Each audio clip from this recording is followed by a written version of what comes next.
Kraft presents The Great Gildersleeve.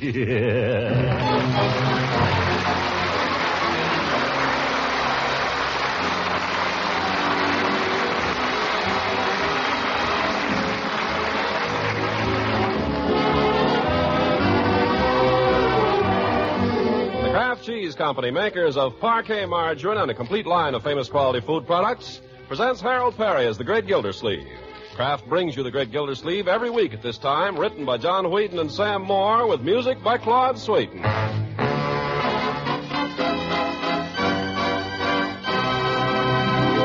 We'll hear from The Great Gildersleeve in just a moment.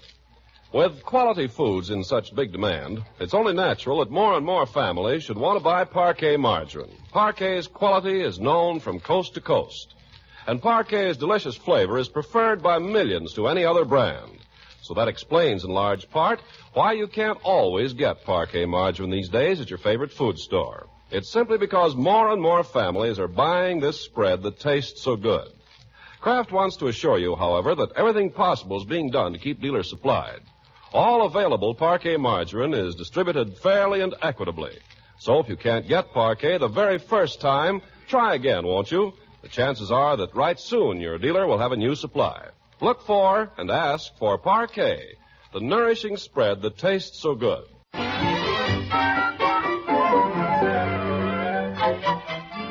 Now for the Great Gildersleeve. On a fine May morning, he steps out on his veranda to survey his property and incidentally see what his new neighbor is up to across the street. He finds his nephew Leroy returning from reconnaissance. Leroy? Yeah? Come here a minute. What do you want? What's going on over there? What are those men doing? Oh, they're gardeners. One of them's cutting down the hedge. The hedge? What for? I don't know. Mr. Bullard just told me he wanted to cut down, that's all. He said he couldn't see. Oh, he did he? By George, if he cuts down his hedge, I'm going to let mine grow up. I'm not going to have Bullard spying on me. He's not spying on anybody, Unc. He's just trying to fix the place up. Yeah? It's going to be swell. Mr. Bullard says he's going to have those old barberry bushes ripped out and have all new planting there. Rhododendrons. He's going to fix it up swell. Oh, he is he? Well, as a matter of fact, I've been thinking of doing some fixing up around this place. Yes. Yeah, I know. You keep talking, but you never I do. mean it. Now, those bushes there in front of the porch. Those barberry bushes. Never did like those. Too scraggly. You ought to dig them out. All those? Certainly. I think it would look better with something else in there. Might decide to put in some rhododendrons, maybe. Yes. Why not? That'd be great. Well, I guess I'll be going over to see... Leroy. Yeah? While you're resting, my boy. Yeah? Out in the garage to the left of the workbench, you will find a spading fork. Bring it. Gee. Yes, by George, we may not be millionaires here. We may not be able to afford a staff of gardeners. But that's no reason we can't have this place looking just as well as the Bullards.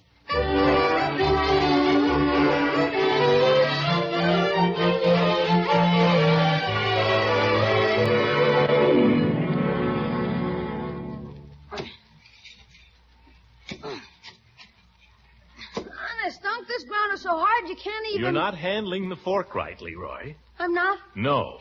You show me. I don't need to show you. Just do as I say. Throw your weight behind it. Why doesn't he throw his weight behind it?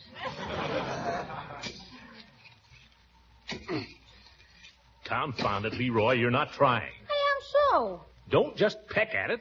Here, give me that. Okay. No, you keep it. Keep trying. Oh, for corn's sake. Hey, here comes Mrs. Ransom. Oh. Good morning, Throckmorton. Hello, Leela. Isn't it a lovely morning? I saw you were gardening, too, so I just had to run over. Hello, Leroy. Having fun? Ha! Say, you're looking mighty cute this morning, Leela. It's my gardening hat. I just love gardening, don't you? Love it. Keep digging, Leroy. What are you doing here anyway, Throckmorton? I'm digging out all these barberry bushes. He's digging them. My, that's quite a job. You're not kidding. These things have roots. What we need is more manpower here, Leroy. Where's Bertie? You won't get her. She started spring cleaning. Well, where's Marjorie then? I don't know. Up in her room, I suppose. You go up and tell her to come down. Okay. She spends entirely too much time in her room. Go up and tell her, Leroy. That boy has the soul of a train announcer. Throckmorton, I noticed Mr. Bullard is fixing up his place over there, too.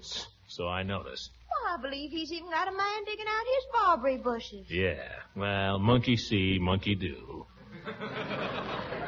Don't you like Mr. Bullard, Throckmorton? I thought him rather charming the only time I met him. Mr. Bullard is a snob, and you may tell him I said so, Leela. Him and his DeSoto. I don't understand. Well, I won't go into details. But Judge Hooker and I tried to pay him a neighborly visit the other day when he was moving in his furniture, and the guy was too busy to speak to us. Well, of course, there's nothing worse than moving. That's all right. He needn't speak to us if he don't want to. But just wait till he wants a favor. Wait till they really move into that house and he wants to get his water turned on. Ha! He'll darn well wait his turn. He'll be lucky if he gets water by July. He'll be lucky if he doesn't have to bring it in on donkey back. In goat skins. Oh, here's Marjorie. Good morning, Marjorie. Hello, Mrs. Ransom. Uncle Mort Leroy said you told me to come downstairs. That's true, my dear. I did. Well, here I am. What do you want? I want you to get outdoors. Get some fresh air. Enjoy yourself. Here it is a nice day. Is that what you got me down here for? Well, I think it's bad for you to stay cooped up in your room all the time. Your uncle's right, Marjorie. It's not good to stay indoors all the time. You're looking pale. Yes. Look at Mrs. Ransom. Look at the color in her cheeks. Why don't you be like her? Uncle Mort, you won't let me use rouge, and you know it. What?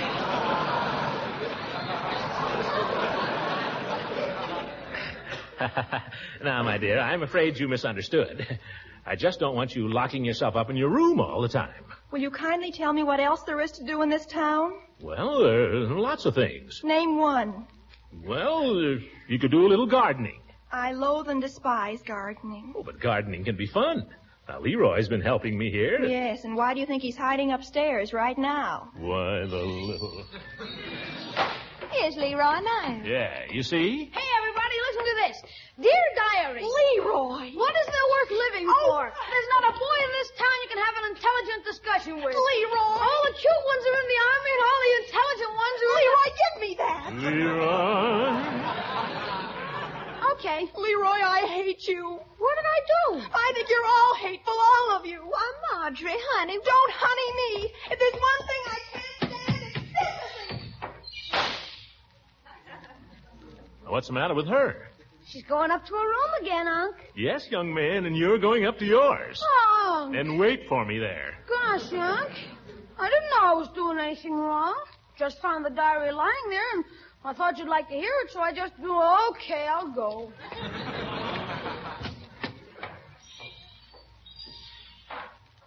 I'm sorry, Leela. Marjorie should have apologized. Oh, that's all right, Throckmorton. She's not herself, that's all. I'm worried about that girl.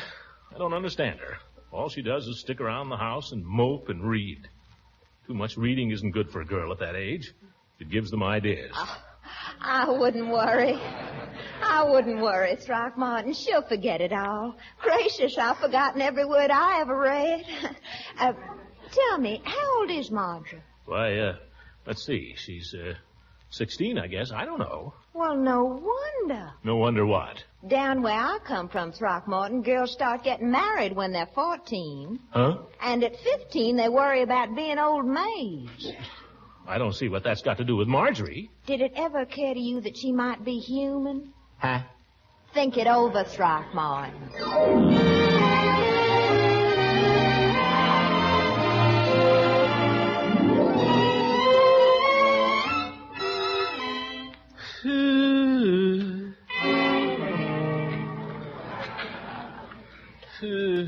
My little Marjorie. I wonder if Leela's right. Mr. Gilsey, that Mr. Bullard from across the street's here. Mr. Bullard, what does he want? I don't know, sir. Shall I tell him you stepped out? No, send him in. I've been waiting for this. This is the moment. Yes, sir. If he thinks he's going to get his water turned on, he's got another Oh, guess. come right in, Mr. Bullard. Mr. Gilsey says he's been waiting for you. I didn't tell her to say that. Well, Mr. Gildersleeve. Oh, good day. Excuse me, I'll just get my vacuum clean out of your way here. I just dropped over, Mr. Gildersleeve, to say that I'm afraid I owe you an apology. Oh? I don't know what for. For my behavior the other evening when you dropped by. I'm afraid perhaps I seemed a little abrupt. I didn't notice anything. Well, I didn't mean to. But I'd had the devil's own time. You know, moving day, worst darn thing in the world. The wife usually takes care of those sort of things, but, say, this is a nice place you've got here. Well, it's not as large as some. Well, I like it. Comfortable. Shows real taste. None of this modern stuff. Well, thanks. Will you sit down? Well, I don't care if I do. I don't suppose you'd smoke a cigar. Don't care if I do. I like a man who smokes a cigar. I never trust a man who doesn't. Mr. Gildersleeve, I can see that you and I are going to get along together. I'll tell you after I've smoked the cigar.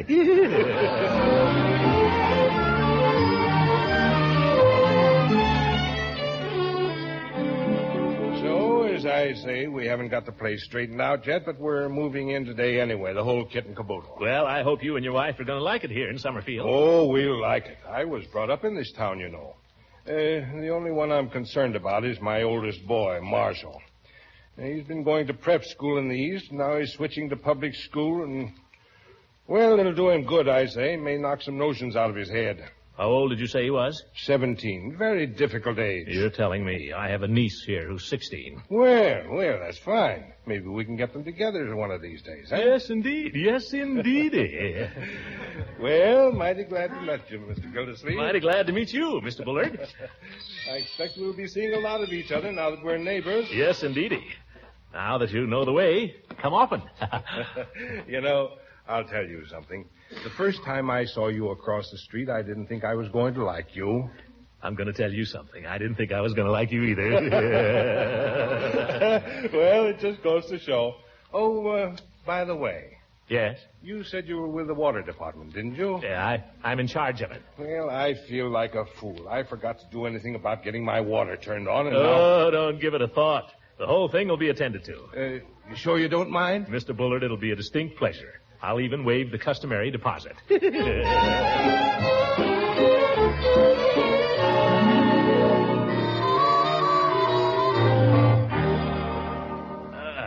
Nice fellow. Yes, by George, as nice a fellow as you'd want to meet. And with all that money. Mind if I dust around you, Mr. Gilsleeve? Oh, go right ahead, Bertie. I'll just sit here and enjoy my cigar. Yes, sir. Given to me by Mr. Bullard. Custom made. He buys them in lots of 500. He seems real nice, that Mr. Bullard. Nice a fellow as you'd want to meet. Rich, too. Tells me he has a son Marjorie's age. Is that a fact? I ain't seen him around. Well, the family's not arriving till this afternoon.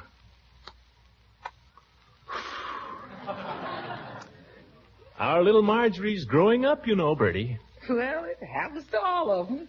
Yes, I suppose she'll be getting married one of these days. You thinking of marrying off to that Bullard family, Mr. Gilsleeve? Yeah. Well, she could do worse. I guess they got plenty of money if that's what you want. Oh, I wouldn't want anything for myself, Bertie. Any kind of financial settlement or anything. That would be out. But I might go and visit them now and then after they were married. I bet. By George, they'd make a handsome couple, you know it. You ain't even laid eyes on the boy yet, Mr. Gilsleeve. Well, if he's anything like his father, what a wedding. Champagne, flowers by the carload, a 3-piece orchestra, articles in all the newspapers. And there I'd be in my full dress suit giving away the bride. And me in the new silk uniform giving away a wedding cake. Hallelujah.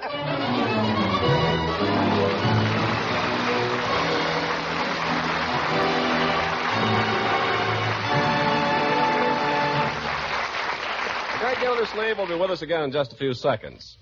If you're packing lunches, remember that every lunch should provide at least 1/3 of the energy and other essential food elements your children at school and grown-ups at work need for good nutrition. It's important, too, that you pack foods that taste good. So here's a grand suggestion. Include in each lunchbox nourishing sandwiches of bread or rolls spread with delicious Parquet margarine.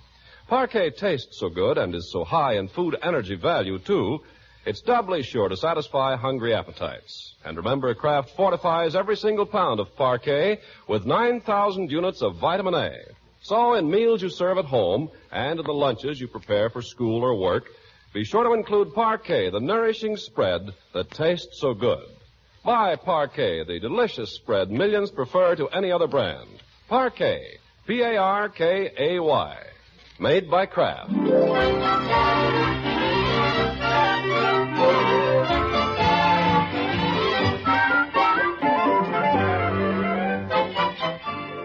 Now let's rejoin the great Gildersleeve. He spent some happy hours dreaming of a marriage of convenience for his niece Marjorie, which would include a convenient old age for himself.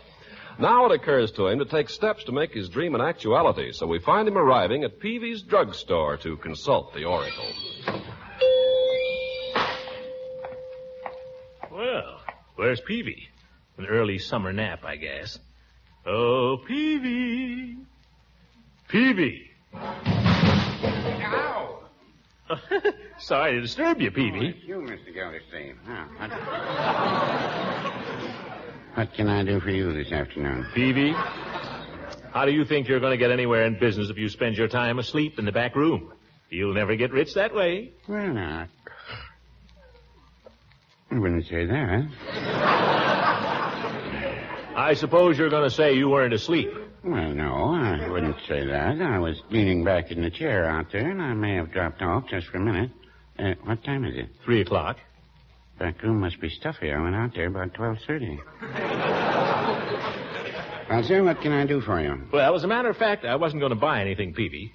But seeing I woke you up... Well, you don't have to buy anything, Mr. Gildersleeve. I'm much obliged to you. Well, I just wanted to talk to you. I'm thinking of marrying my niece Marjorie. Well, I hope you'll be very happy. What did you say? Peavy, I'm thinking of marrying her off to somebody else. I was going to say you're a little old for her. Now I think of it, she's a little young to get married, isn't she? Well, I don't know. Her mind seems to be full of nothing but nonsense about love. Maybe the only way to cure it is to let her get married. What makes you think that'll cure it? Well, a married woman soon learns that life is a matter of bringing up children and running a household, not dreaming about romance. She does? Well, gosh, doesn't she? Mr. Gildersleeve, last week I caught Mrs. Peavy cutting a picture of Sonny Tufts out of a magazine. You don't say. In fact, and I gave her quite a talking to. My gracious, woman, I said, why don't you pick someone your own age, like Barry Fitzgerald, I said. And she said he was too old for her. Made me kind of shy. I brought the whole thing up. Well, I'm tired of arguing with Marjorie. Let her argue with her husband. Have you anyone in mind, or are you just looking around? Well, I understand Rumson Bullard has a boy about 17, my new neighbor. I thought you weren't speaking to him. Listen, Rumson Bullard is a fine fellow, and don't let anybody tell you different. I ought to see the cigar he gave me this morning. No. Well, he's got this boy, Peavy. Now, he and Marjorie, they're both about the same age, and they live right across the street from each other. The only problem is how to get them together.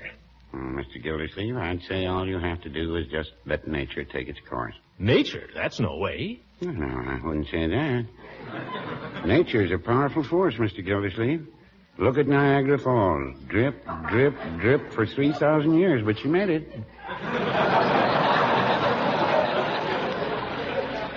I don't want Marjorie to wait 3,000 years, Peavy. Besides, if I just let nature take its course, how do I know that Marjorie won't marry some fellow that plays a saxophone and hasn't got a dime? You never know how a woman's mind is going to work. Mr. Gildersleeve, you said it. Well, what am I going to do, Peavy? Don't ask me, ask a woman. But you've been through all this. I mean... Mr. Gildersleeve, I don't know anything about women. I just married one.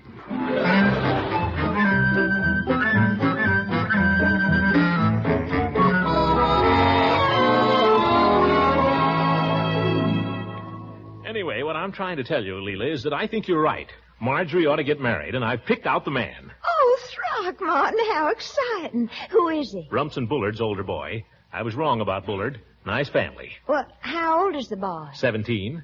That's a little young, of course. Yeah, Marjorie's known boys her own age before, and they've never even tried to hold her hand. Really? George William Hungerford asked me to marry him on his 17th birthday. Gosh, I had to help him a little. Well, I may have to help out Bullard's boy. Oh, you can't do it, silly. Marjorie's the only one that can help him. Well, how? How did you get George William Hungerford to pop the question? Don't you wish you knew, Throckmorton? Well, was George William the first one that asked you? Of course course he was. Oh, no, wait a minute. He wasn't either. Mercy, I'd forgotten all about poor Custis Dupree. What happened to Custis? He was the first one. His voice cracked in the middle of it. Look, Leela, what I want to know is how you brought these fellows to the point. Well, now, let me see. Custis was easy. I just dared him to kiss me. But George William was more difficult. He was simply mad about horseback riding. Well, what's that got to do with it? Made things very complicated. He used to take me out riding, but every time we'd be riding along nice and cozy, side by side, and he'd start to get serious, that horse of his would rear up and gallop off down the path. Well, then why didn't you make George Williams stay home and sit in the parlor? He was hopeless in the parlor. Tongue-tied? And handcuffed. But I figured it out. One day we were out riding. I made my horse run away. I galloped away from George William, and as soon as I was out of sight, I got off and gave him a slap, and off he went for home. George William? No, the horse. When George William caught up with me, I told him I'd been thrown. Leela, you're a devil. I suppose you cried, huh? No, I was brave. I don't look my best when I cry. Anyway, he picked me up. He was terribly strong and just swung me up on the saddle, and then he got up behind me and we rode home. But what made him propose? Well, my goodness, Throckmorton, he had his arms around me for 14 miles. By George. Let's go horseback riding sometime, Leela. What for? Well, you're right. Why go horseback riding unless you're hopeless in the parlor? Come here, Leela. Throckmorton. What's the matter? I'm afraid you've forgotten what you came over for. It's Mr. Bullett's boy that needs the help, remember? Oh, yeah. Although if he's anything like you, Marjorie will need it. Now, Leela, I've always been a gentleman. Well, I suppose as Yankees go. Gosh, I hope Bullard's boy don't need anything as complicated as a runaway horse to get him started. But if that's what he needs, by George, he'll have it.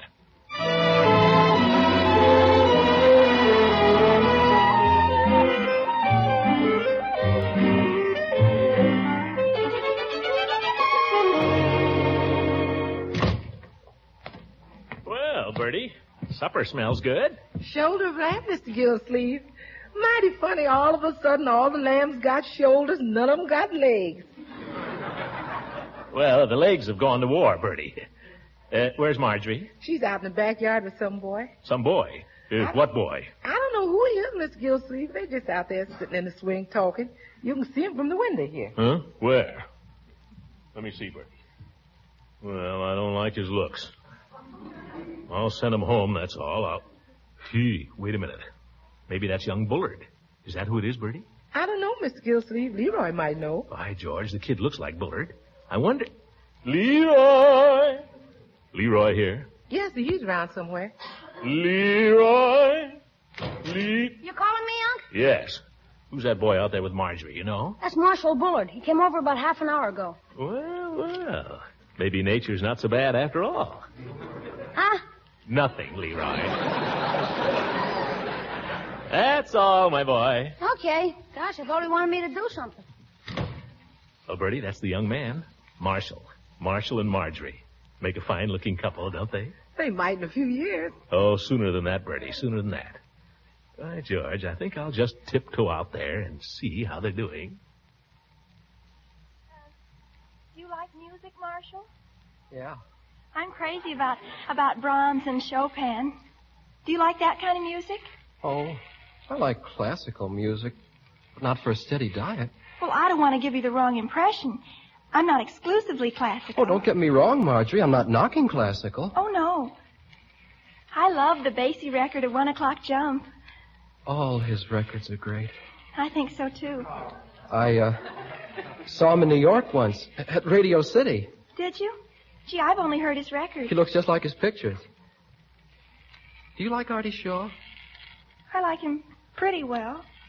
Do you? Yeah, pretty well. Do you like to read? Oh, I read all the time. Do you like poetry? Pretty well. Oh, brother, they'll never get anywhere this way. Well, Marjorie, I didn't know you were out here. Oh, company. Hello, Uncle Mort. This is Marshall Bullard. This is my uncle, Mr. Gildersleeve. How do you do, Mr. Gildersleeve? Well, my boy. Sit down. I'm delighted to meet you. Glad to have you in the neighborhood. I guess Marjorie's glad, too. Aren't you, Marjorie? Sure, I guess so. Why don't you sit over there with Marjorie, my boy, and I'll sit on this side. I'm getting a little, stout. Oh, you're not really Uncle Mort. Nice girl. That's okay. I'll stand up. Stand up? You're not afraid of my niece, are you? Oh, Uncle Mort. Huh? Your dad and I are going to be great friends, Marshall, and we want you to feel at home over here. Thanks a lot, Mr. Gildersleeve. Yeah. Say, why don't you stay for supper tonight? Glad to have you. Oh, no, I don't think I'd better. Why not? Come on, coax him, Marjorie. Why should I? Marjorie? I think I'd better be going. Mr. Gildersleeve, it's probably my supper time, too. Well, come back afterwards. Oh, he can't tonight, Uncle Mort. Why not? I have to do my homework. Homework? Well, I'll tell you. How'd you both like to go horseback riding tomorrow, huh? Do you like horseback riding, Marshall? I like it pretty well. Well, I've never been on a horse in my life, and you know it, Uncle Mort. Why, Marjorie. Gosh, neither have I. Well, you can learn together. We'll get 2 nice, gentle horses, and you can take a long ride in the country. I won't do it. Marjorie. You'd better go now, Marshall. Maybe I'll see you around. Huh? Oh, sure. Well, good night. Wait a minute. Good night, Mr. Gildersleeve. There he goes. Marjorie, look what you've done. What I've done? You're the stupidest uncle a girl ever had. And you're fat, too. Oh! You go in the house.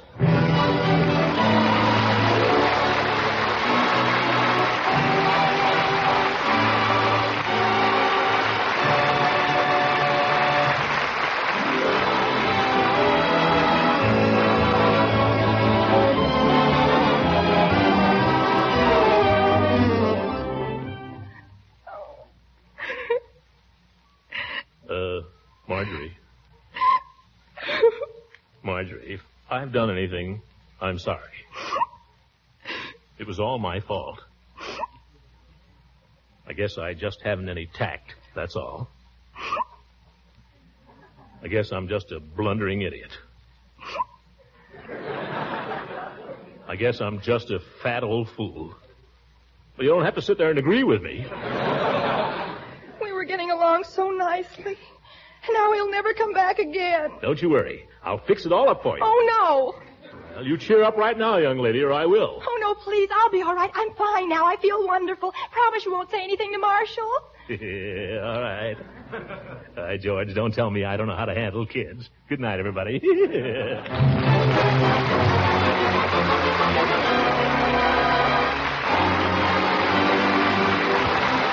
Music on this program was directed by Claude Sweeten. This is Ken Carpenter speaking for the Kraft Cheese Company, makers of Parquet margarine and a complete line of famous quality food products. Kraft invites you to listen again next week for the further adventures of the great Gildersleeve.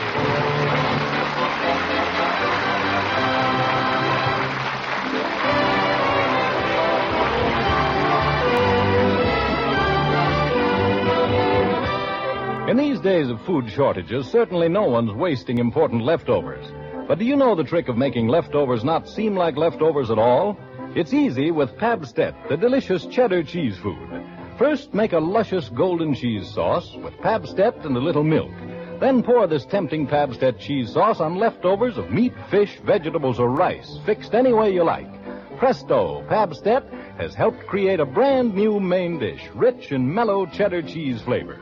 You can serve nourishing Pabstet many other ways, too. Toasted in sandwiches, melted with macaroni, or sliced to serve with fruits and pie for dessert.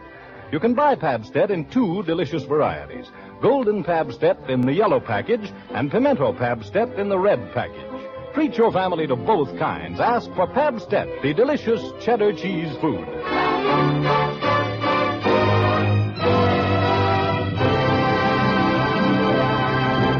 This is the National Broadcasting Company.